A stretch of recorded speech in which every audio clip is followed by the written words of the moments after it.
옆에 분하고 인사하겠습니다. 세계 복음화의 축복을 누립시다. 세계 복음화의 축복을 누립시다. 예, 고린도서 메시지를 하고 있는데요. 오늘 상당히 부담되는 본문이 나왔습니다. 헌금에 대한 내용이 지금 나왔는데요.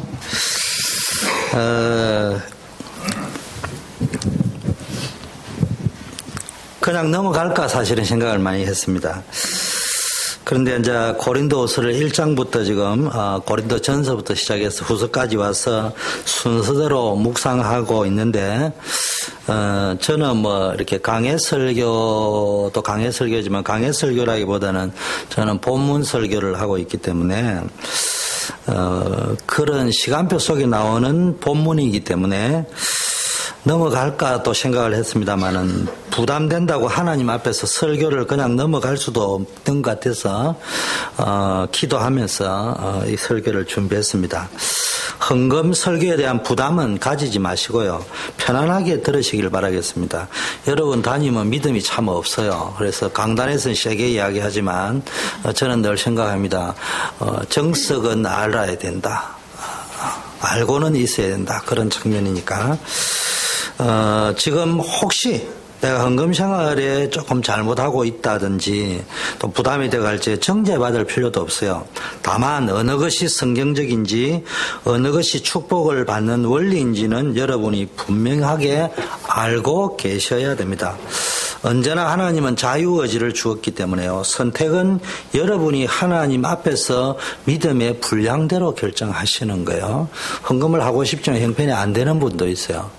또 어떤 분은 안 되는데도 간정 들으니까 빚을 내가지고 했다는 분도 있습니다. 어느 것이 좋다고 이야기할 수는 제가 볼 적은 없어요. 그걸 이제 믿음의 분량대로 한다는 것입니다. 그거는 이제 사람의 눈치를 보고 하는 것이 아니고 본인이 하나님 앞에서 성령의 감동과 확신을 가지고 하는 것이지. 항상 아셔야 됩니다. 아무리만 해도 지식과 정보를 따라 헌금뿐만 아니라 신앙생활을 하는 사람은 어디까지나 그런 지식과 정보일 뿐이고요. 사람의 눈치를 보고 살아가는 사람은 역시 항상 사람의 눈치 가지고 사는 거고요. 내가 믿음의 자유의지를 가지고 내가 믿음의 결단을 가지고 하면 그게 맞는 응답이 오는 법입니다. 어느 것이 축복받는 원리인지 여러분이 분명히 알고 계시고 선택은 여러분이 하나님 앞에서 믿음의 분량대로 결정하시면 되겠습니다. 여러분의 담임인 저는 헌금에 대한 그릇이 아마 이 정도밖에 안 되는 것 같습니다. 내가 성경적인 기준의 설교를 통해서 분명하게 성경적 기준은 제시한다. 그러나 강조는 안 한다. 물론 하나님 앞에서는 뭐 어떨지 모르지만 그것도 제 믿음이 있고 여러 가지 입장도 있고 그래서 물론 제가 개인적으로 1대1로 강하게 건면할 분들에게는 할 수 있겠지만 제가 말한 거는 부담을 갖지 말고 들어주세요. 편안하게. 자, 헌금의 기준과 원리에 대해서는요, 제가 생각을 해보니 크게 세 가지 선택 방법이 있는 것입니다. 1화는요, 여러분이 헌금 생활의 기준을 선택할 때 자기를 변명하고 환경을 변명하고 교회에서 목사님이 가르쳐주는 성경적 기준이라 하는 그것은 단지 목사님의 개인적인 견해일 뿐이라 생각을 하고 여러분이 자의적으로 성경을 해석하거나 인터넷 같은 데서 요즘 많으니까 자료들이 많으니까 떠돌아다니는 메시지를 들으면은 이런 메시지도 있고 저런 메시지도 있습니다. 그 중에서 여러분이 맞다고 생각하고 여러분을 합리화시킬 수도 있고 여러분을 위로해주는 그것이 기준이라고 잡아가지고 선택하는 방법도 있고요. 그것도 자유입니다. 이하는 나는 비록 지금은 온전하게 헌금 생활을 하고 있지는 못하지만 성경적인 기준을 분명히 인정하고 자신의 연약함을 인정하고 온전한 헌금 생활을 할 수 있는 믿음의 복, 현실적 물질의 복을 달라고 기도하는 방법이 또 있고요. 물론 헌금 생활 말고 다른 부분도 똑같습니다. 3화는 그동안에 헌금에 대한 생각이나 기도를 깊게 안 해봤는데 오늘 본문 내용이 또 있고 본문 설교를 통해서 중요한 은혜를 받고 헌금 생활뿐만 아니라 다른 것도 마찬가지입니다. 새로운 헌금 생활 경제 규모를 갖추어야 하겠다고 결단을 하고 온전한 헌금 생활을 시작하는 방법도 있고요. 전적으로 여러분이 선택하시면 되고 정죄함을 받을 필요는 없습니다. 그렇다고 자기를 합리화시킬 필요도 없습니다. 진짜 하나님 앞에서 축복받는 길을 선택하기를 바랍니다. 저는 설교를 하면서 약간 부담도 되면서 이런 생각은 했습니다. 진정한 축복은 내가 알고만 있어도 된다. 그리고 그 시간표대로 믿음의 분량대로 하면 되는데 이제 조심스러운 것은 여러분이 성경적 기준을 놓치고 세상적 흐름, 주소들은 풍을 가지고 내 기준에 맞춰서 나를 자꾸 합리화하기 시작하면은 절대로 인생에 답이 안 나옵니다. 우리 교회는 뭐 다들 헌금 생활을 잘하기 때문에 사실은 할 말이 없어요. 성도를 섬기는 일에는 너희에 대해서 내가 할 말이 없다. 바울이 고린도 교회에 이야기했듯이 우리 교회는 할 말이 제가 없어요. 근데 이제 여러분이 알고 있어야 팀 사역도 할 수 있고 누구를 만나가지고 어떤 그 질문을 할 때 답도 줄 수 있고 또 여러분들도 순간순간 사람인지라 유혹이 올 때 이겨나갈 수도 있기 때문에 오늘 본문이 나오기 때문에 하겠습니다. 신앙생활을 하는데 현실적으로 가장 힘든 문제 중에 하나가 헌금 생활입니다. 아주 민감한 주제입니다. 그래서 목회자들은 헌금에 대한 설교를 안 하려고 합니다. 물론 이제 교회가 크면은 나갈 사람 나가고 있을 사람 있으라 그런 배짱을 가지고 하는 분도 있어요. 그게 맞는지 안 맞는지는 잘 모르겠지만 그냥 그거는 아멘이라고 생각해요. 근데 보통은 이제 잘 안 하려고 합니다. 민감하기 때문에. 목회자들은 헌금에 대한 설교를 왜 안 하려고 했느냐, 고의적으로 피하려고 합니다. 자칫하면 교인들이 상처를 받을 수 있고 이것으로 인해 교회를 떠날 수 있긴 때문입니다.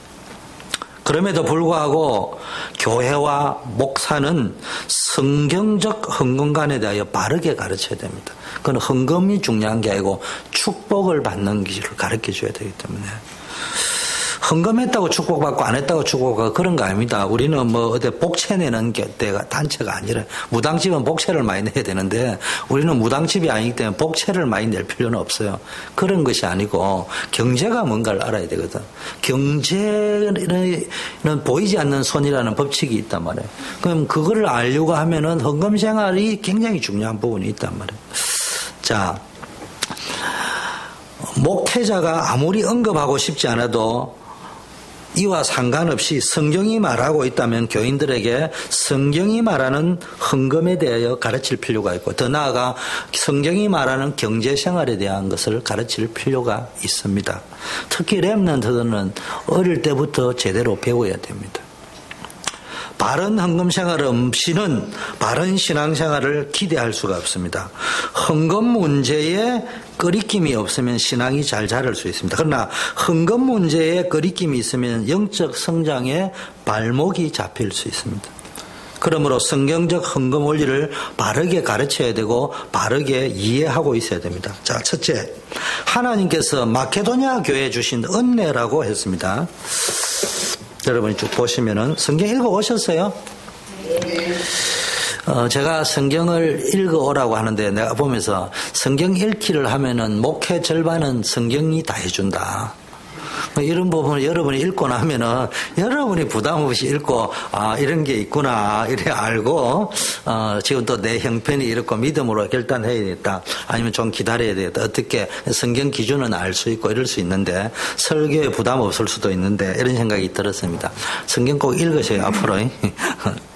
자, 1절에 보니까 마케도니아 교회들에게 주신 은혜를 너희에게 알게 하고 싶다 라고 할 정도로 마케도니아 교회는 은혜가 넘쳤어요. 특히 헌금 부분에 있었어요. 4절에도 이 은혜와 성도 섬기는 일에 참여함에 대하여 우리에게 간절히 구하니 6절에도 이러므로 우리가 디도를 권하여 너희 가운데서 시작하였은즉 이 은혜를 그대로 성취하라 하였노라 이렇게 말씀했습니다. 계속해서 이 은혜라는 말이 나옵니다. 그러면은 마케도니아가 받은 은혜가 무슨 은혜였기 때문에 이 은혜라고 하느냐? 바울이 성경 전체를 볼 적에 바울의 신학이 예수 그리스도 안이라는 신학인데요. 또 다른 우리 신학이 뭐요? 하나님의 은혜라는 신앙입니다. 근데 바울이 말하는 하나님의 은혜라고 할 적에 두 가지가 있습니다. 하나님께로부터 받은 은혜. 그게 뭡니까? 구원의 은혜입니다. 또 구원받고 난 이후에 하나님께로부터 받는 은혜가 있습니다. 지속적으로 하나님께로부터 공급받고 있는 은혜 있습니다. 우리를 인도하시는 은혜, 지키시는 은혜, 보호하시는 은혜, 우리의 필요를 공급하시는 은혜가 있습니다. 둘째는 하나님께서 마케도니아 교회에 주신 또 다른 은혜가 있는데 주께 드리는 은혜, 드릴 수 있는 헌신의 은혜라고 했습니다. 우리가 하나님께로부터 받은 선물로 받은 구원도 귀하고요. 지키고 보호하고 인도하시고 필요를 공급하시는 은혜도 중요하지만 우리가 하나님께 무언가를 드릴 수 있다는 것도 대단한 은혜입니다. 오늘 1절에 마케도니아 교회에 이 은혜가 넘쳤다는 말은 하나님께 받은 은혜를 이야기하는 것이 아니고 하나님께 드리는 은혜, 드릴 수 있는 은혜를 이야기합니다. 마케도니아 교회가 이 은혜를 참여하는 일에 4절에 보니까 우리에게 바울팀에게 간절히 구했다는 말은 내가 드릴 수 있는 은혜를 간절히 구했다. 여러분에게도 이걸 하나님께 구해보세요. 고린도 교회 향해서도 이 은혜를 그대로 성취하게 하라. 여러분에게도 이런 은혜가 있기를 축원합니다. 바울이요 모범 사례로 제시한 것이 뭡니까? 드리는 은혜의 모범 사례로 제시한 것이 어느 교회였습니까? 마케도니아 교회였어요. 바울 자신이 증인이라고 할 정도로 내가 이 일에 뭡니까? 마케도니아 교회에 주신 은혜를 우리가 너희에게 알게 하노니 3절에 내가 증거하노니 내가 증거한다. 내가 증인이 되어서 마케도니아에 어떤지 증언해 주겠다 이 말입니다. 자기가 증인이라 할 정도로 모범 사례였습니다. 첫째 보니까 2절에 환난의 많은 시련 가운데서 저희 넘치는 기쁨과 극한 가난이 저희로 풍성한 연보를 넘치도록 하게 하였다. 참 의미 있는 내용입니다. 그럼 그냥 읽는 대로 은혜를 그냥 받으세요. 3절 내가 증거하노니 저희가 힘대로 할 뿐만 아니라 힘에 지나도록 했는데 자원하여 했다. 그들은 환난과 많은 시련과 극한 가난 중에도 기쁨으로 헌금을 했다고 했습니다. 또한 풍성하고 넘치게 힘껏 어떤 이는 힘에 지나도록 했다. 그리고 그것을 주변 사람의 눈치가 아닌 자원하여 드렸다. 이게 바로 성경적 헌금의 정신입니다. 법을 하면 법의 정신이 있듯이 좋은 시절을 떵떵거리며 잘 나갈 때, 형통할 때, 모든 것이 풍성하고 넉넉할 때도 기꺼이 해야 하지만 지금 가난하고 극한 환난 가운데서도 힘에 지나도록 자원해서 드렸다. 이게 성경적 헌금 정신입니다. 따라서 헌금은 인색하면 안 됩니다. 후하고 넉넉해야 됩니다. 이 말은 많이 해라는 말이 아니에요. 여러분 부자라는 말을 하고 부요하다는 말은 다른 말입니다. 무슨 말인지 이해되죠? 근데 우리는 그냥 부요하다 부자는 같은 말로 그게 아니에요. 부자라도 가난한 사람이 있어요. 가난해도 부요한 사람이 있습니다. 여기 후하고 넉넉해야 된다면 부요하게 풍성하게 해라는 말입니다. 왜냐하면 하나님이 우리에게 주신 은혜가 넉넉하기 때문입니다.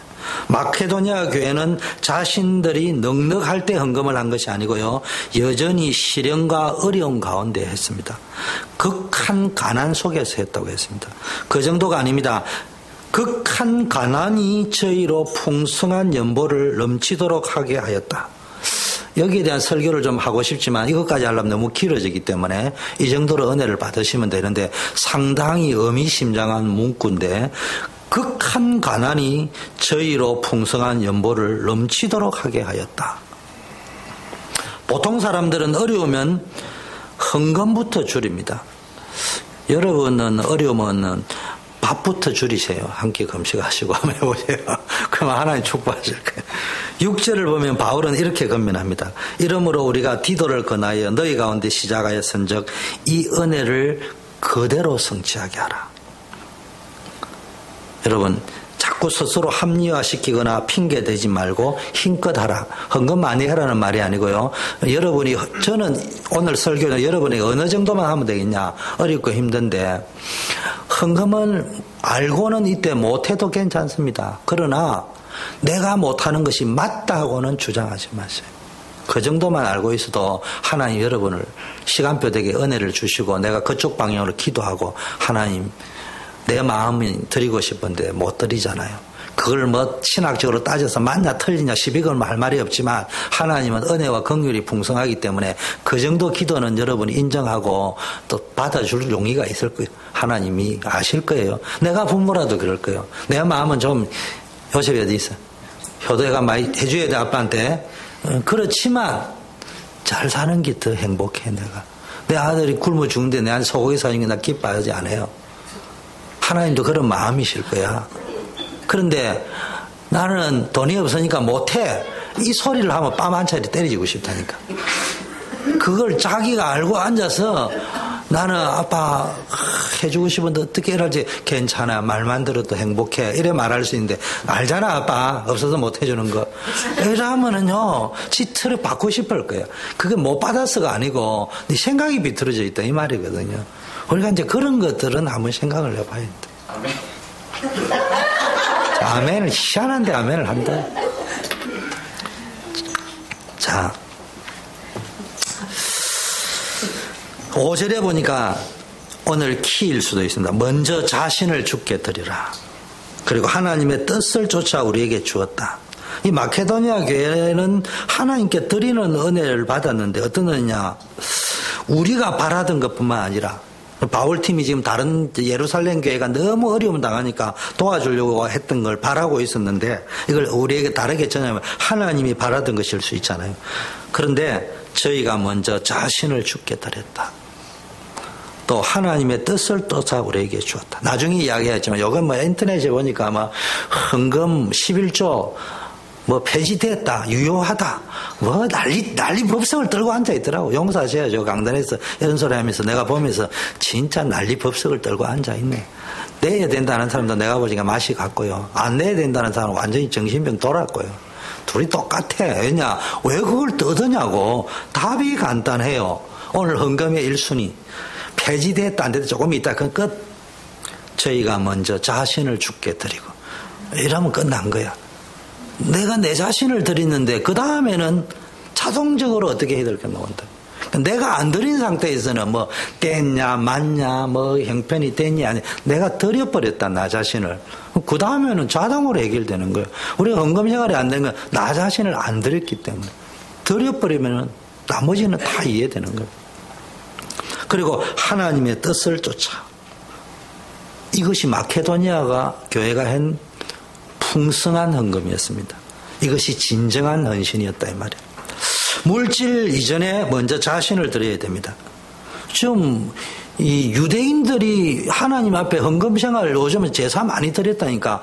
그 당시 구약의 헌금 생활이 하면 소 잡고 양 잡고 하는 거잖아요. 그 돈이잖아 옛날 시대에는. 그걸 얼마나 많이 드렸습니까? 그런데 하나님이 안 받는다고 했어요. 왜 안 받았어요? 자신을 안 드린 거예요. 자신을 안 드리고 했고. 그냥 하나님 내가 돈이 없냐 뭐가 없냐 내가 뭐 구토가 나오려 한다 그 채였다 경상도로 채였다 가져가라 그래 이야기하셨다니까. 왜 그렇습니까? 자신을 안 드리고 왔다 갔다 드리고. 헌금과 헌물보다 자신을 하나님께 드리는 헌신이 먼저입니다. 주님이 원하시는 것은 여러분 자신을 하나님께 드리기를 원합니다. 돈 이전에 자신을 먼저 바쳐야 됩니다. 마케도니아 교회 성도들이 바로 이렇게 했다는 겁니다. 이것이 진정한 드리는 은혜를, 드릴 수 있는 은혜를 성취하는 것입니다. 연보, 헌금, 헌물은 우리 자신을 하나님께 드리는 수단입니다. 우리가 하나님께 드리는 목적은 뭡니까? 내 자신을 드리는 거예요. 그걸로 내 자신을 드리는 걸 몸으로 드리니까 헌신이라고 이야기했어요. 이것이 올바로 되지 않을 때는 아까 그게 뭐라고요? 복채. 여러분이 잘 압니다. 어차피 우리 예배 시간 오늘도 헌금했는데 다음 주부터는 복채를 내지 마시고요. 여러분을 헌금 시간에는 헌금의 액수가 중요한 게 아니고 하나님 내 자신을 드립니다. 여러분이 뭐 1불을 내든 10불을 내든 100불을 내든 낼지게 이거 내면서 내가 많이 내면 좋겠는데 또는 적게 내는 또 우리 가운데 그런 한 분도 없어야 되겠지만 다른 사람이 내가 헌금 내는 걸 적다고 뭐 이런 생각하지 말고요. 하나님 내 자신을 드립니다. 어느 위인이 그랬다 하죠. 나는 드릴 거 없으니까 손을 쭉 넘으면서 하나님 내 이거 드립니다. 내 인생을. 그래 축복받았다 이야기하잖아요. 돈이나 물질에는 생명이 없습니다. 우리 헌금이 하나님이 흠양하시기에 합당한 지난주 3부 예배도 산 제물이 되기 위해서는 우리 자신을 거기에 담아야 합니다. 은혜 가운데서 가장 값진 은혜, 헌금 가운데 가장 아름다운 헌금은 내 자신을 먼저 주님께 드리는 헌신입니다. 그래서 나에게 필요한 은혜도 아까 두 가지 은혜 되죠. 나에게 필요한 은혜, 내가 받은 은혜도 있고 지금 계속 받고 있는 은혜, 나에게 필요한 것은 그러나 하나님께 드리는 은혜, 하나님의 뜻을 쫓아서 내 자신을 헌신하는 은혜가 여러분에게 있기를 바라겠습니다. 특히 전도의 은혜가, 여러분 헌금하고 전도하고를 분리하지 말고요. 여러분 용서하세요. 진짜 헌금 생활 잘 하세요. 그런데 하나님 주먹을 이렇게 넣으세요. 나는 드릴 수 없습니다. 내 인생을 드립니다. 그거를 내가 보니 10번 기도하면 양심으로 돌아가면요. 하나님 나는 드릴 게 없으니까 전도라도 하겠습니다. 여러분 제가 이제 이렇게 우연히 이번에 가보니까 여기 H마트에 가보니까 그 있던 우리 CD 그게 없어졌더라고요. 기도하세요. 저는 생각이 좀 다른 사람입니다. 이게 안 좋은 쪽으로 보면 이만큼 우리 성도들이 바쁘다 보니까 갖다 날 시간이 없겠구나. 두 번째는 여기 꼭 갖다 난다고 전도가 되겠냐. 난 두 가지를 늘 같이 생각합니다. 그러나 단지 저는 거기에 전도지를 갖다 놔으로 전도가 된다고 생각하는 목사는 아니에요. 그리고 거기 꼭 갖다 놔야 된다고 생각하는 목사도 아니에요. 그럼 내가 갖다 놔면 돼요. 그게 꼭 갖다 놔야 전도가 된다고 저는 갖다 놨는 겁니다. 그런데 제가 몇 번은 갖다 놨는데 안 갖다 놨는 이유가 있습니다. 전도지를 갖다 놨기 때문에 하나님이 보내는 것이 아니고요. 갖다 놔으려고 우리 성도님들 한 분 한 분이 그 전도지를 비치하는 전도라도 내가 하겠다는 중심이 모아질 적에 하나님이 그것을 보고 영혼을 사랑한다고 우리 교회에 붙이는 것이지 그걸 거기에 갖다 놨다고 전도가 되는 건 아니에요. 저는 그렇게 믿는 사람이에요. 내가 그걸 보면서 우리 성도님들이 이래 안 하구나 이렇게 보인 게 아니고 기도했어요. 하나님 우리 성도님들이 여기에 갖다 놨고 안 갖다 놨고의 수준이 아니고 전도라는 마음속에 품어지게 해주세요. 그럼 내가 있는 곳곳에 그냥 내가 들은 CD 한 장이라도 나을 수 있는 이불로 이 바쁜 미국 이민생활에 별 보고 갔다가 별 보고 들어오는 식으로 살아가는 여기에 이분들을 꼭 어디에 갖다 놔라고 강요할 필요도 없는데 자원하는 마음으로 나를 드리는 마음으로 CD 하나라도 기도하는 마음으로 놔둘지 하나님이요 여러 장보다 여러분 기도하면서 한 개 갖다 놨는데 크게 역사할 수 있다니까. 그거를 이제 보는 거예요. 저는 담임으로서 여러분에게 그걸 또 건면하고 싶지. 뭐 전도지 뭐 그런 건 아니에요. 또 은사를 따라 직임을 따라 그걸 하실 수 있는 분을 하면 되는 거. 자, 그런데 오늘 우리가 더 생각하는 것은 뭘 생각해야 되느냐? 은혜도 심는 대로 거둔다는 원리가 있다. 오늘 본문에 있습니다. 저는 앞으로 설교를 본문에 있는 내용을 당분 하겠다고 했습니다. 왜냐하면 여러분이 우리 메시지들이 어디에서 나온 줄 알아야 돼요. 유 목사님이 메시지가 무엇을 근거로 해 나왔는지. 그리고 어차피 유 목사님은 성경 전체를 통괄해가지고 보여드리기 때문에 제가 한 부분 본문을 가지고 알려드려서 그걸 여러분 전체를 좀 가지고 있으란 말이에요. 은혜에도 9장 6절에 심는 대로 거둔다는 원리, 이건 자연과학입니다. 그런데 이게 동시에 영적 과학입니다. 이것이 9장 6절에 보니까 적게 심은 자에게는 적게 거두고 많이 심은 자에게는 많이 거둔다. 자연의 순리이고 법칙이고 과학입니다. 아울러 은혜의 순리적인 법칙이고 영적 과학이 뭔가 많이 심으면 많이 거두고 적게 심으면 적게 거둔다. 하나님은 내가 드리는 헌신에 절대로 침묵하는 분이 아니에요. 응답합니다. 우리가 연보를 헌금을 드리되 나 자신을 하나님께 담아가지고 헌신하면은 우리가 헌신한 만큼 하나님의 아름다운 열매를 맺게 할 것입니다. 근데 성경에 보니까 안 하는 것도 문제지만 나를 안 드리고 낸 거는 하나님이 기뻐 안 받는다고 되어 있습니다. 심은 대로 아니 그 이상으로 하나님께서는 보상하십니다. 그러므로 드리는 은혜는요 축복의 통로가 될 수 있습니다. 하나님께 드리는 이 은혜를 풍성하게 누리는 여러분이 되기를 축원합니다. 그래서 내가 참 부담되는 설교를 오늘 하는데요, 성령이 여러분에게 편안하게, 신앙생활은요 저는 늘 구름에 달 가듯이 계곡물 강물 흘러가듯이, 그래서 저는 흐르는 강물처럼 영화를 좋아합니다. 그 영화는 저는 보니까 그 영화는 보니까 지루해서 잠 오더라고. 제목이 좋았어. 흐르는 강물.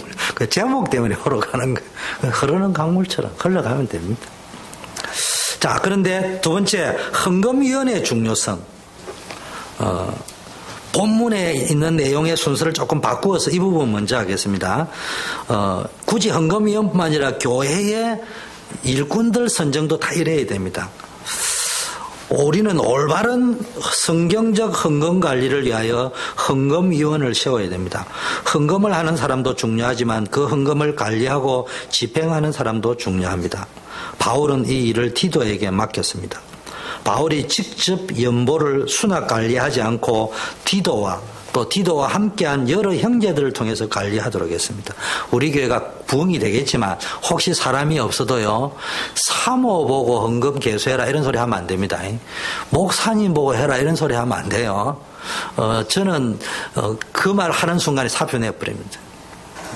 아무리 해도 제가 일하기 싫어. 내가 늘 여러분 바쁘면은 문방구 가서 뭐 사가오라 이런 건 제가 다 할 수 있다니까. 나는 그런 심부름 안 하는 사람이 아니에요.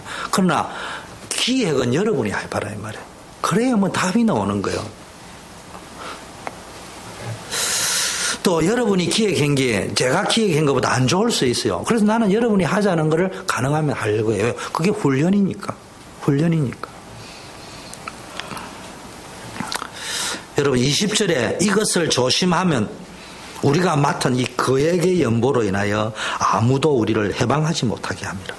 이게 헌금 때문에요, 사단이 해방하지 못하게 하기 위해서.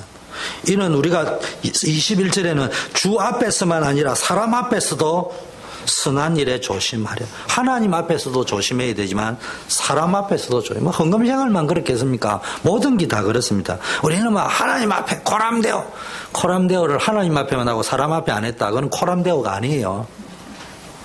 하나님 앞에 섰기 때문에 사람 앞에 요셉이 안 한다고 한 겁니다. 오해를 받을 만큼. 헌금 관리는 하나님 앞에서도 조심해야 하지만 사람 앞에서도 조심해야 됩니다. 하나님 앞에서는 양심을 지켜야 하고요, 사람 앞에서는 해방을 받지 않도록 해야 됩니다. 그래서 헌금 관리는 누구를 헌금위원으로 세우느냐가 중요하고요, 집행자로 세우느냐가 중요합니다. 20절을 보니 당시에 헌금 규모가 거액이었다고 했습니다. 근데 당시에는 헌금을 가지고 가야 됐어요. 직접. 많은 위험도 도사리고 있고 배달 사고가 날 수 있는 요인들이 많았습니다. 가는 도중에 여러 가지 변수가 생길 수 있습니다. 그래서 어떤 방법으로 누구에게 이 일을 맡길 것인가 하는 것은 굉장히 중요했습니다. 요즘도 마찬가지입니다. 교회 헌금 관리는 굉장히 중요합니다. 우리가 생각할 때 바울이 직접 가지고 가는 것이 좋지 않을까 생각이 듭니다.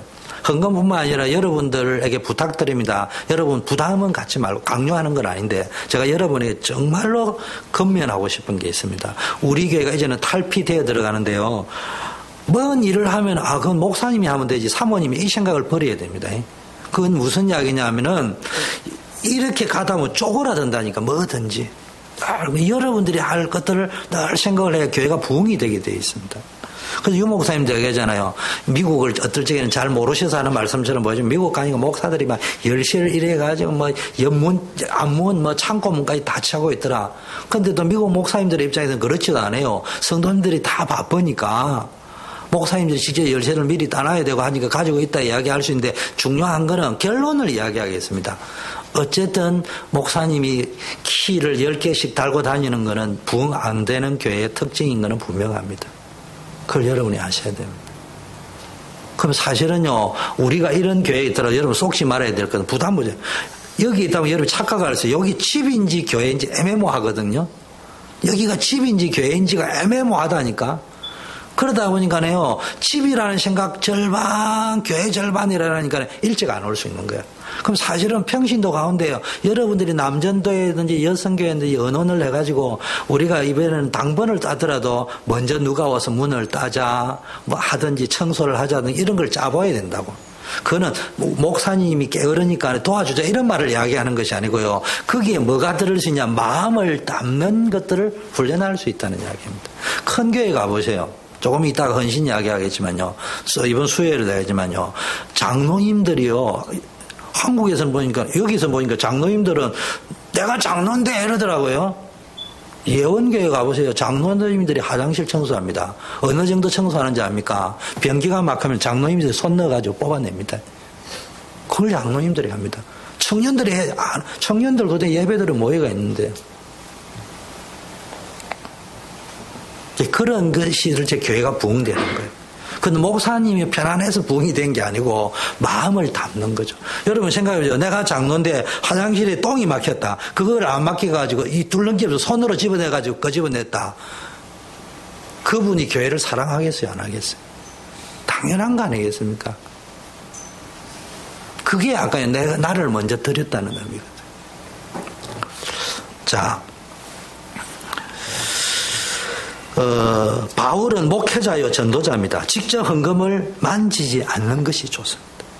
바울은 오해의 여지를 사전에 막기 위하여 교인들 중에 신실한 사람을 선택해서 그 사람들로 하여금 헌금을 관리하고 집행하게 했습니다.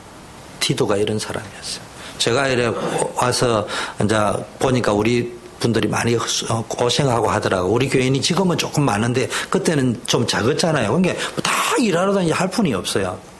그래서 제가 뭘 할 적에 정중하게 거절을 했습니다. 제가 얼마든지 도와드릴 수 있는데 이거는 직접 하시든지 못하면 사람을 찾아서 해라고. 그 왜 그래 한 줄 압니까? 아마 오해했을 거예요. 목사님 간단한데 그냥 가서 은행에 입금시켜버리면 될 건데 왜 안 한다고 했을까? 간단합니다. 이래 가면은 30년 가도요, 입금은 목사가 하러 다녀야 됩니다. 그 목사가 안 하겠다는 말이 아니고, 없으면 구하면 주시고 찾으면 만나고 두드리면 열린다고 막 찾다 보면요, 함께 갈 성도가 보인다니까. 그래야 이게 이제 마음이 당기고 쭉 가신다는 말이에요. 그래서 제가 여러분 보고 자꾸 해봐라 하는 것은 목사님에게 묻지 말고 찾으면은 일꾼이 없거든요. 근데 딱 보니까 여기서 최 집사님이 딱 보니까 사람은 그럴 수 있잖아요. 연세도 많고 하니까 약간 부담이 된단 말이에요. 또는 또 완전히 미울 수도 있고, 미운 털이. 근데 또 사람이 없어. 근데 이분은 충분히 하실 수 있어. 그럼 내가 진짜 이걸 잡고 탁 기도를 하다 보면은 내 마음에는 안 들지만 이분과 함께 가야 되겠다는 마음이 생기는 거야. 그러면은 어느 날 기도 중에 그 마음이 생기면은 눈 녹듯이 녹으면서 성도의 사랑으로 하나가 되어질 수 있는 거예요. 근데 목사님이 직접 오다를 바래가지고 같이 하세요 이래 돼버리면요, 그거는 어쩔 수 없는 정치적 야합이 된단 말이에요. 그럼 교회는 또 문제가 오는 거예요. 그래서 제가 자꾸 여러분 보고 해봐라고 자꾸 하는 이유의 의도 속에는 여러분들 보고 해라는 말도 있지만 눈을 돌려서 같이 갈 사람을 찾아봐라. 그 속에는 제발 좀 함께 가다오. 그리고 여러분 잘 아셔야 됩니다. 저에게 편가름을 기대하면 안 됩니다. 여러분 본심은 안 그랬는데 저는 누구 편 없습니다. 난 여러분이 만일에 나한테 양복 준다면요, 몇 번 거절하지만 얻어 입을 겁니다. 얻어 입었기 때문에 내 편이 될 것이라는 착각은 꿈에도 꾸지 마시고, 해준 사람은 믿기 때문에 여러분을 더 내 편 아닌 것처럼 생각할 거예요. 그래야 교회가 하나 되는 겁니다. 그거를 모르면은요, 교회는 영원히 그 모양 고꼴로 있게 돼 있다. 자,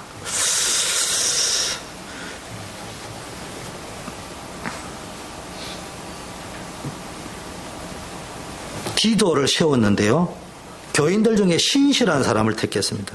그리고 헌금관리를 하게 했는데요, 디도로 말하면 나의 동무요, 23절, 너희를 위한 나의 동력자요, 우리 형제들로 말하면 여러 교회의 사자들이요 그리스도의 영광이라. 쉽게 말하면 바울이 보증하고 당시에 모든 마케도니아 교회가 신용하는 사람이 누구였다고요? 디도였습니다. 고린도 교회에서도 신용했습니다. 교회 헌금은 이런 사람에게 맡겨야 됩니다. 그리고 교회 일도 마찬가지입니다. 우리가 행정상, 절차상, 조직적으로 아무리 안전장치가 마련되어 있어도요, 사람이 잘못되면 소용이 없어요. 초대교회가 얼마나 헌금관리를 잘했냐. 디도가 아무리 신뢰할 만해도요, 디도 한 사람에게 맡기지 않고요, 디도와 함께 한 형제를 또 보냈는데, 이 사람은 복음으로서 모든 교회의 칭찬을 받는 자요, 복음으로 모든 교회의 칭찬을 받고 인정함을 받는 자였다. 칭찬받고 인정하는데 복음 때문에 이런 사람이 일꾼이 되고 헌금위원이 됩니다. 19절, 이뿐 아니라 저는 동일한 주의 영광과 우리의 원을 나타내기 위하여 여러 교회의 택함을 여러 교회에서 택했단 말이에요. 우리의 맡은 은혜의 일로 우리와 동행하는 자다. 여러 교회로부터 칭찬받고 인정받아서 선택받은 일꾼이었다. 이런 사람이 헌금위원입니다. 저희와 함께 한 형제를 보내었느니 우리가 여러 가지 일에 간절한 것을 여러 번 시험하였다가 이제 저가 너희를 크게 믿음으로 더욱 간절하니라. 그러면 저도 시험합니다. 그런데 제가 뭐 여러분을 막 흔들고 이런 시험은 안 해요. 어떤 시험? 그냥 여러분이 걸려든 시험을 보는 거예요. 이걸 어떻게 통과를 하는가? 어떻게 홍해를 어떤 식으로 통과하고 있는가? 이 사람은 앞으로 뭘 맡겨도 되겠구나. 이게 보여진대요. 세 번째, 사실 이걸 먼저 해야 되는데, 헌금의 역할, 기능. 헌금 관리는 철두철미해야 되고 투명해야 되고 그 목적이 분명해야 됩니다. 여러분, 우리 재정부 규모가 작고 하니까 우리 또 재정부장님이 워낙 꼼꼼하게 잘하시니까 여러분이 생각하는 것보다 제가 볼 적에는요, 헌금에 대해서 꼼꼼하게 관리하는 것은 우리 권사님만큼 하는 분이 없어요. 여러분, 그 부분에 대해서는 인정을 해드려야 됩니다. 여러분들 못 믿어서요. 은사가 다르거든요. 현재 우리 멤버 가운데 그분만큼 관리할 만한 사람이 없어요, 사실은. 간혹 가다가 너무 꼼꼼해가 필요하다 할지 안 줘서 그렇지. 그런데 그거를 관리하고 있는 사람이 다른 데 다 퍼져보면 우리 교회 망해야 돼요. 그러는 게 아니에요. 그건 철두철미해야 맞는 거라니까. 그런데 투명해야 됩니다. 근데 여러분도 앞으로 솔직히는 가능하면 습관 들여보세요. 저는 제가 혹시 써야 될 거를 보통 쓰면은 안 하지만 또 청구해야 되겠다 하면 반드시 지출 전표 씁니다. 여러분 그냥 드리잖아요. 지출 전표 씁니다. 이거 어떻게 했고 얼마였고 영수증 붙여가지고 합니다. 투명해야 되기 때문에. 나는 목사이기 때문에 내 마음대로 한다. 그게 아니에요. 요즘은 자기가 드린 헌금이 어떻게 관리되느냐에 많은 관심이 있는 것 같아요. 교회가 막 하도 문제가 많으니까. 그래서 자기 생각에 제대로 관리되지 않는다는 생각이 들면은 헌금을 안 하는 분도 있다 하더라고요. 우리 교회 말고 이 전체 분위기가. 어떤 분들은 교회에 11조를 안 하고요, 자기가 결정해서 저기도 보내고 여기도 보내고 또 구제헌금도 쓰고 성경금도 보내고 미자리 교회도 자기가 알아서 다 하는 분이 내한테 또 자랑스럽게 하더라고요. 전에 이야기했죠. 필라에 가서 제가 수련회를 인도했는데 북쪽에 은혜를 많이 받았나 봐. 그럼 목사님 좀 만납시다. 이렇게 가방에서 뭘 거지어내더만은요, 이게 헌금이라면서 주더라고. 그러면서 이거를 한국에 갖다 달라 하더라고. 그래서 저는 이런 거 심부름 못 합니다. 첫째, 이거 하다 배달 사고 날 수 있고요. 당신이 나를 어떻게 믿고 주냐. 두 번째, 내가 가다가 다른 사고가 났을 경우에 당신은 나를 의심할 거 아니냐. 그리고 세 번째는 근본적으로 이건 헌금은 헌금이 아니다. 당신이 섬기는 교회 내라. 왜 거기 내는지는 모르겠지만 너네 교회 내가 알고 있기는 별로 자립이 안 되는데 너네 교회는 문 닫고 앉아있는데 뭐 하냐? 그거 알아서 해라. 사람들이 그렇습니다. 그거 내면 이름 낼 것 같습니까? 우리 교회는 그런 분이 없는데요. 이외로 그런 분이 있습니다. 지금 미국의 어느 교회도 이야기를 내한테 직접 했다니까. 아니면 목사님이 헌금을 RUTC 헌금을 했는데 안 드렸다 이거 한국에. 자기들은 RUTC 헌금한다고 했는데 그래가지고 교회 자체로 전용해 썼다는 거예요. 그 내 마음에 이런 분이 이렇게 말하는데 답변은 못 해주고요. 내 마음이 답답한 거예요. 한편으로는 내가 아는 그 목사님은 사기꾼이 아닌데 사람은 흠이 없는 사람은 없지만 그리고 내가 알기에는 그 교회는 자립이 안 되는 걸 알고 있는데 목사님 사례비도 제대로 못 준 줄 아는데 왜 저런 방식. 그래서 내가 속으로 이 말을 해주고 싶었어요. 너네 교회도 안 되는데 무슨 RUTC 헌금은 또 본부에 낸다고 그러냐. 도대체 당신은 그게 중직자가 생각하는 사고방식이냐. 상황도 그래 판단이 안 되냐. 이런 질문을 하고 싶었다니까요. 근데 이제 자기들은 이제 그게 헌금관이라고 자기 열심 기준으로 움직인다.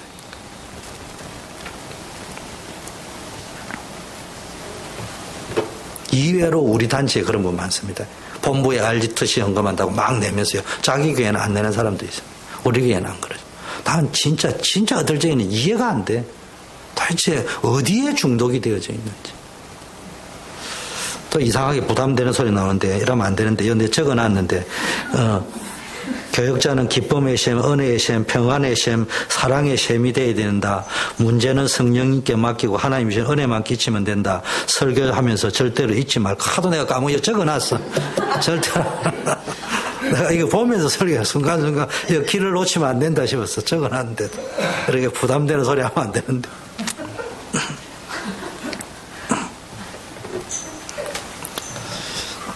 교회 헌금 관리는 믿을 수 없어서 내가 스스로 관리하는 것은요. 여러분 어떻게 생각하는지 모르겠지만 교회가 제대로 헌금 관리할 수 있도록 기도해야 됩니다. 때로는 그것을 감독하고 감시하는 장치도 필요합니다. 그러나 교회 헌금 관리를 불신해가지고 내 스스로 관리하고 용도 결정해가 내 마음대로 쓰는 것은 헌금도 아니고 헌금 관리를 잘못하는 것보다 더 잘못된 겁니다. 엄밀한 의미에서 교회에 딱 드리는 순간에 이거는 공금입니다. 헌금을 딱 받치는 순간 내 것이 아니에요.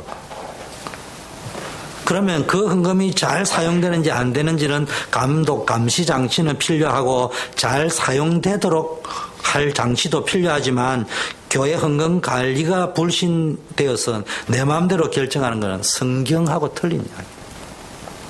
바울이 고린도 교회에 헌금에 대하여 바른 인식을 심어주고 예루살렘 교회를 돕는 일에 동참시키기 위해서요.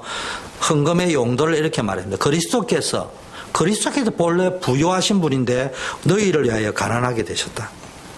그 가난함을 인하여 우리가 부유하게 되었다. 그 헌금의 원리는 그리스도의 십자가의 드림입니다. 그분은 원래 부유하신 분인데 자기를 버리셨다니까. 그래서 우리가 부유하게 되었다. 헌금의 원리는 그리스도의 십자가의 사랑과 헌신의 원리입니다. 이는 다른 사람을 평안하게 하고 너희는 공고하게 하려는 것이 아니요 평균케 하려 함이니라. 이제 너희의 유의한 것으로 저희 부족한 것을 보충한 후에 저희의 유의한 것 남은 것으로 너희 부족한 것을 평균케 하려 합니다. 15절에 많이 거둔 자도 남지 아니하고 적게 거둔 자도 모자라지 아니하였다. 이게 구약의 만나에 대한 이야기죠. 여러분, 헌금은 하나님께 대한 감사의 표현이고 내 믿음의 고백입니다. 그러나 한편으로는 공동체를 평균하게 하는 기능을 합니다. 그래서 초대교회는 구제헌금이 많았습니다. 초대교회는 주로 구제 쪽이었습니다. 구제를 또 하다 보니까 히브리파 헬라파 막 왜 우리는 많이 안 주냐 이렇게 싸우기도 했습니다. 그래서 집사님들을 세워가지고 관리했습니다. 그래서 원래 헌금은요 구제 목적입니다. 구제 1순위가 뭡니까? 레위 지파. 땅 분배를 안 받았기 때문에 그 사람들이 먹고 살아야 됩니다. 그리고 가부들, 고아들 이런 사람들을 돕는 거였습니다. 개인 차원에서는 신앙 고백이고 감사인데요. 집행을 해나갈 적에는 실제적으로는 공동체를 평준화하게 하는 겁니다. 이게 올바른 헌금의 원리입니다. 건강한 공동체가 되려면 평준화되어져야 됩니다. 초대교회 연보는 이런 역할을 했습니다. 선진국이라 할 적에요. 한국은 선진국이 아직 아닙니다. 한국은 굉장히 잘 사는 나라인데 선진국이 아닙니다. 왜 그런지 압니까? 빈익빈 부익부가 여러 가지 기준도 있지만 너무 많습니다. 미국은 빈익빈 부익부가 한국에 비해서는 평준화되어져 있습니다. 여러분 진짜 여러분 이 축복을 누리길 바라겠고요. 네 번째, 고린도 교회에 대한 바울의 바램. 8장 24절, 그러므로 너희는 여러 교회 앞에서 너희 사랑과 너희를 대한 우리의 자랑의 증거를 저희에게 보이라. 헌금 생활에도 하나님의 자랑이 되란 말이에요. 오직 너희는 믿음과 말과 지식과 모든 간절함과 우리를 사랑하는 이 모든 일에 풍성한 것 같이 이 은혜에도 풍성하게 하라.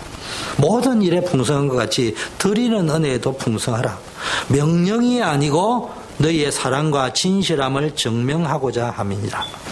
여러분 조금만 시간이 가도 헌금은 지금 인터넷에 떠오르기를 11조는 폐지됐다 말았다. 시간이 없어서 내가 다 설명 못하겠어요. 나는 거기에 대한 이야기는 하고 싶지 않아요. 그런데 폐지되었다 안 되었다 할 적의 기준은 뭐라고요? 율법의 기준입니다. 율법의 기준은 레위 지파의 율법에 의한 헌금은 신약에 와서 폐지됐다 안 됐다 논란이 많은데 그건 오늘 설명하지 말되 그거의 기준은 율법입니다. 그런데 아브라함의 법에 의한 헌금은 뭡니까? 은혜의 법입니다. 아브라함의 헌금은 11절을 언제 들었죠? 율법이 있기 전에 소돔 고모라 전쟁이 터졌을 적에 롯이 잡혀갔을 적에 롯을 구출해가 올 적에 소돔 왕도 나오고 살렘 왕이라고 하는 멜기세덱이 왔습니다. 그때 살렘 왕이 뭘 가져왔는 줄 압니까? 멜기세덱이 성경 읽어보면 14장에 읽어보면요 떡하고 포도주 가져왔습니다. 떡하고 포도주 하면 뭔 생각나는 거예요? 성찬식이죠. 이 떡은 나의 몸이요 이 잔은 나의 피다. 그 당시에 지금 벌써 예수님의 십자가를 상징하는 떡과 포도주를 가지고 나왔는데 그는 지극히 높으신 하나님의 제사장이었더라. 그가 아브라함에게 축복하여 가로되 천지의 주제시여 지극히 높으신 하나님이여 아브라함에게 복을 주옵소서. 너희의 대적을 내 손에 붙이신 지극히 높으신 하나님을 찬송할지라 하며 아브라함이 그 얻은 것에서 10분의 1을 멜기세덱에게 주었더라. 이건 은혜의 헌금입니다. 이거는 영원 불변하다고 히브리서에 되어 있습니다. 우리는 지금 이 은혜를 따라가는 겁니다. 이 은혜를 따라서 헌금을 하고 있는 겁니다. 이걸 놓치면 안 돼요. 율법은 주장대로 하라 이 말이죠. 그런데 또 10의 1은 10분의 1을 이야기하는 게 아니고 원어에 보니까 10의 1이라 할 적에는 항상 그 10의 그 1, 대표성입니다. 대표.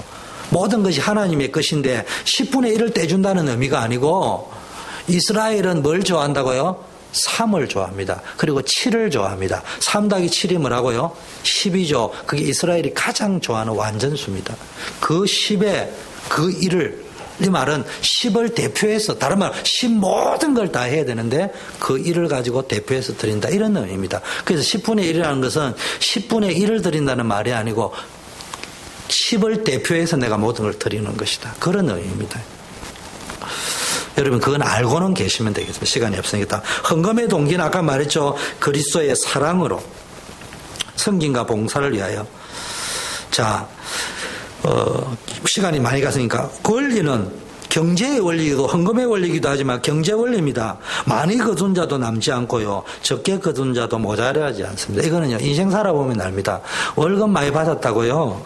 넉넉하게 사는 것도 아니고요. 적게 받는다고요. 모자라는 것도 아닙니다. 경제 규모를 잘 관리하면요. 그거하고 상관없이 내 인생은 늘 부유하게 살 수 있습니다. 이걸 아는 사람은요. 헌금의 원리도요. 미리 준비하라고 했습니다. 중요한 걸 위해서 간단하게 했습니다. 적게 거둔 자 적게 거두고 많이 심는 자 많이 거둔다는데 오늘 마무리하면서 10절은 꼭 말해야 됩니다. 9장 10절. 심는 자에게는 9장 10절 누가 읽어보세요. 시와 복과 양식을 주시느니라 너희 심을 뜻을 주사 풍성하게 하시고 너희의 열매를 다하게 하시리니. 예, 이게 지금 뭔 말인 줄 알아요? 요것만 알고 하죠. 자, 농사 옛날 지을 때는 뭐 해요? 옛날에 우리 먹을 게 너무 없었어요. 옛날에 보릿고기 있었죠. 보릿고기에서 밥을 못 먹어가지고 옥수수 같은 거 우리 먹었습니다. 옥수수 깡냉이 내가 죽 굽어가지고 갈 적에요. 우리 아버님이요. 옥수수를 여러분 혹시 보셨어요? 집 이게 처마 밑에다가 매달아 놨어요. 뭐 할 거라고요? 종자할 거라고. 근데 어린 내 눈에는 그런 걸 모르잖아요. 농사를 안 지게. 저 옥수수가 많이 져 있는데 왜 나는 저 한 개 안 주고 저는 주고도 못 먹게 하느냐. 그거는 종자로 씨앗으로 남겨놓은 거예요. 그것까지 먹어 치워버리면 내년에는 우린 죽어야 되는 거예요. 무슨 말인지 아닙니까? 헌금에 인생 경제의 두 가지가 있대. 종자가 있고 먹어야 될 게 있대. 하나님이 우리에게 돈을 물질을 줄 적에 먹어야 될 거, 먹고 쓰는 데 쓰라고 준 거 있고 종자를 줬는데 그게 우리가 흔히 말하는 대표로 10의 1 정도의 포션은 원리상 쉬고 나머지는 뭡니까? 내가 먹고 쓰도록 되어 있는 거야. 그러면 우리가 남은 부분 우리가 먹고 쓰는 데 쓰지만 10의 1이든지 어떤 믿음의 분야 3이든지 이거는 뭐 해야 됩니까? 종자로 남겨놔야 되는 거예요. 그래서 하나님은 우리에게 씨와 먹을 양식을 따로 주셨다. 우리는 뭡니까? 넉넉하고 풍성하기 위해서 풍성한 삶에 살도록 하기 위해서 심을 씨앗 종자용으로 따로 주고 먹을 양식용으로 따로 배려했단 말이에요. 그래서 하나님은 절대로 우리 하여금 심을 씨앗 종자를 얻게 하시는 분도 아니고 먹을 양식을 얻게 하는 분도 아닌데 우리는 씨와 양식을 구별을 못하고요. 구별을 못하고 씨로 가지고 있을까지 내가 다 먹어 치워버리는 거예요. 그러니까 인생이 이제 맨날 가난하게 되는 거라 이 말이에요. 빚내와야 되고 얻어와야 되고. 그래서 우리의 현실은요, 뿌릴 씨도 없고 양식도 없는데 왜 이런 일이 벌어집니까? 첫째, 우리가 뿌려야 할 씨와 종자를 뿌리지 않고 다 먹어 치웠기 때문에. 두 번째, 먹을 양식에 만족하지 않고 먹을 양식을 또 주면요, 그걸요, 먹을 일용할 양식에 만족 안 하니까 쌓아놓고 먹으려고 하니까 그 양식이 썩어버렸어요. 양식에 벌레가 생긴 겁니다. 여러분, 저는요, 어디 가면 돈 많은 사람들 볼 때, 병원 갈 때마다 주여, 신방은 내가 오지만 병원에 안 오게 하셔서 늘 기도합니다. 저는 늘 기도하기 때문에 나는 병원에 안 가고 죽을 것이에요. 하나님 그렇게 하실 거라고 나는 믿고 있고 확신을 갖고 있습니다. 두 번째는요, 돈 많다, 보험 든다 이러면 솔직히 저도 부러워요. 어떨 적에는 나도 저래 있으면 얼마나 좋겠나 이런 생각이 드는데요. 저는 어떤 생각, 하나님 아시죠? 나는 돈이 없습니다. 지금부터 죽으라고 버려봐야 보험 넣고 할 돈도 없습니다. 나는 주님이 나의 보험입니다. 그래서 저는 병 안 들 겁니다. 저는 암도 안 걸릴 거고요. 그냥 강단에서 있다가 하나님 부르면 갈지 모르겠지만 이스라엘 백성이요, 내가요 돈이 있으면요, 제가 이런 게 돈이 있으니까 쓸 일이 생기더라니까.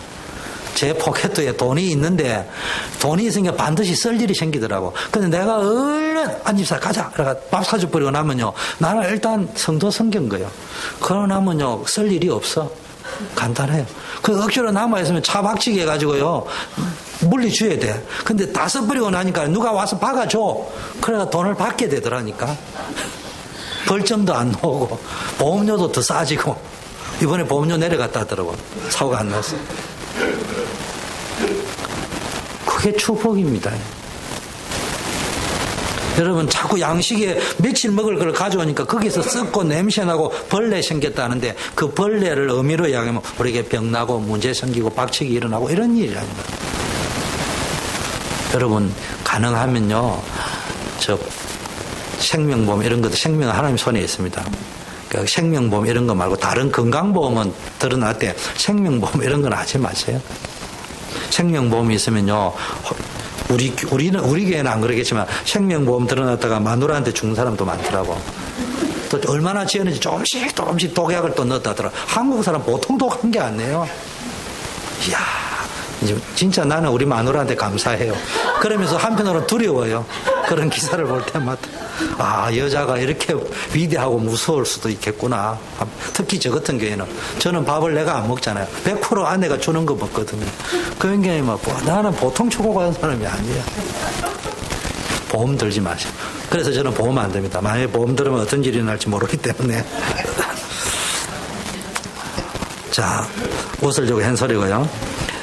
여러분, 종자와 분명히 먹을 양식은 따로 줬다고 했는데요. 이걸 홀라당 다 먹어버리면 심을 게 없습니다.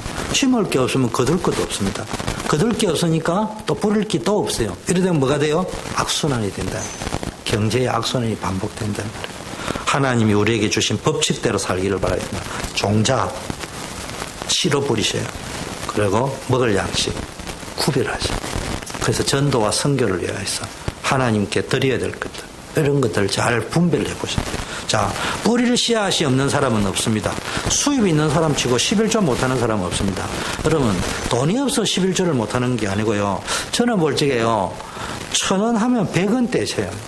나는 뭐 우리 청년들 보인다요. 아니, 네가 11조 안 하는 이유 안다. 창피스러워서 못하지. 네 수입이 적으니까 1,000원 11조는 쪽팔리지. 내가 그래도 한 100만 원씩은 해야 돼. 그거부터 고쳐라. 그때 하나님이요, 주일날도 예배 드릴 시간이 없어서 떼내면 얼마든지 떼 나올 수 있습니다. 그러면 풍성이 누리지게 되어져 있습니다. 그래서 여러분이 이 법칙을 무시하지 말고요. 또 제가 아까 부담은 갖지 마세요. 그런데 그 법칙의 궤도 속으로 들어오려고 노력을 해란 말이에요. 자꾸 그쪽으로 안 들어오고 탈궤도를 하려고 하지 말고 궤도 안으로 들어오려고 노력하는 그 속에 하나님이 축복을 하신다니까. 어떤 사람은 내가 들어왔다고 교만하다가 무너지잖아요. 벌써 다윗도 궤도 속으로 들어오려고 할 적에 하나님 축복하시는데 내가 궤도 안에 들어왔다고 방심할 때 무너져 버렸다니까. 그게 자랑할 거 하나도 없어요. 제가 이 설교하는 거 여러분이 강압을 하려고 하고 강권하려고 하는 것이 아니고 원리를 알고 내가 선택하는 말이에요. 그리고 궤도 안으로 들어오려고 해라. 밖으로 가려고 하지 말고. 자, 이 정도 하고 끝내야 되겠습니다. 여러분에게 결론은 뭡니까? 받는 은혜도 잘 누려야 되지만 공급하시는 은혜도, 드리는 은혜, 헌신할 수 있는 은혜가 여러분에게 넘치기를 축원합니다. 그래서 하나님께 영광 돌리기를 바라겠습니다. 하나님 아버지 감사합니다. 우리 워싱턴 초대교회 전 성도님들, 하나님, 우리는 성경대로 살고 싶고 하나님의 뜻대로 살고 싶습니다. 그러나 우리의 형편도 주님은 아실 줄 믿습니다. 하나님, 우리에게 믿음의 복을 주시고 또 현실적인 복도 허락하여 주시고 우리 초대교회 공동체가 하나님 보시기에 아름답고 건강한 공동체가 되게 하옵소서. 빛을 발하는 공동체가 되게 하옵소서. 예수 그리스도 이름으로 기도드립니다. 렘넌트 데이에 헌신한 분들 감사드립니다. 우리 헌금으로 우리 송옥하 권사님 수고해 주셨고요. 우리 목사님들 식사를 우리 안 집사님이 그들이 나는지 모르겠어요. 뭐 지난번에는 또 어제 졸업식 같은 독창회 갔다 오면서 또 가가지고 식사 다 샀고 어제 또 불러 또 사고 이랬는데 그래도 막 불러가지고 사라고 하는 사람이 있습니다. 감사하고요. 또 마치고 나서 어제 또 우리 조경호 집사님, 신정 권사님들 또 저녁에 우리가 또 준비하려면 피곤할 수 있는 또 준비를 해보시고 잘 먹었고요. 감사한 거는 우리 민옥수 사모님, 구종욱 권사님들 사실은 은퇴하셔야 될 분인데도 현직으로 오셔서 오른팔 왼팔이 안 좋으셨다고 하는데 수고를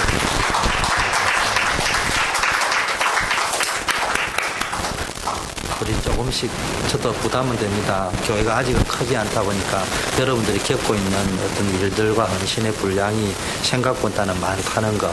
그래서 어쨌든 이걸 좀 줄여볼 수 있는 것들을 생각하고 있습니다. 그러나 우리가 무조건 줄인다고 능사가 아니고 우리 수고 속에 하나님 탄력성을 주고 그러면 또 좋은 날이 올 겁니다. 여러분 기대해 주시고 편안하게 헌신해 주시면 좋겠습니다. 우리 다 일어나서 교회에서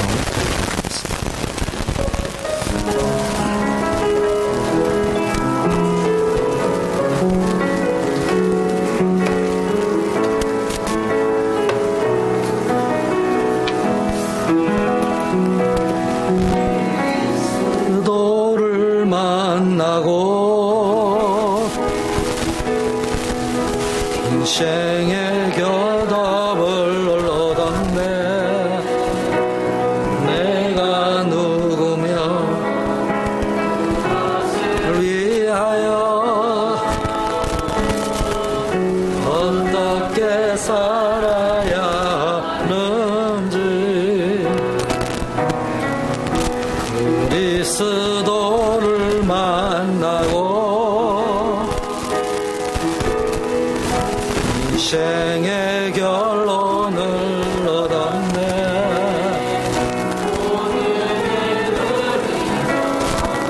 말씀을 따라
우리에게 날마다 풍성한 은혜를 공급하시고 부요한 자로서 자기를 버리심으로 우리를 부요케 하신 예수 그리스도의 은혜와 하나님 아버지의 사랑하심과 성령님의 교통 충만 역사하심, 오늘 헌금의 원리 속에서 헌신의 결단을 하고 하나님께서 주신 구원의 은혜도 풍성히 누려야 되겠지만 하나님과 복음과 하나님의 뜻과 언약 성취를 위하여 나 자신을 드리는 은혜의 성취의 축복도 누리기를 소원하며 이 자리를 떠나가는 모든 분들 위해 이제부터 영원까지 함께 계실지어다. 아멘.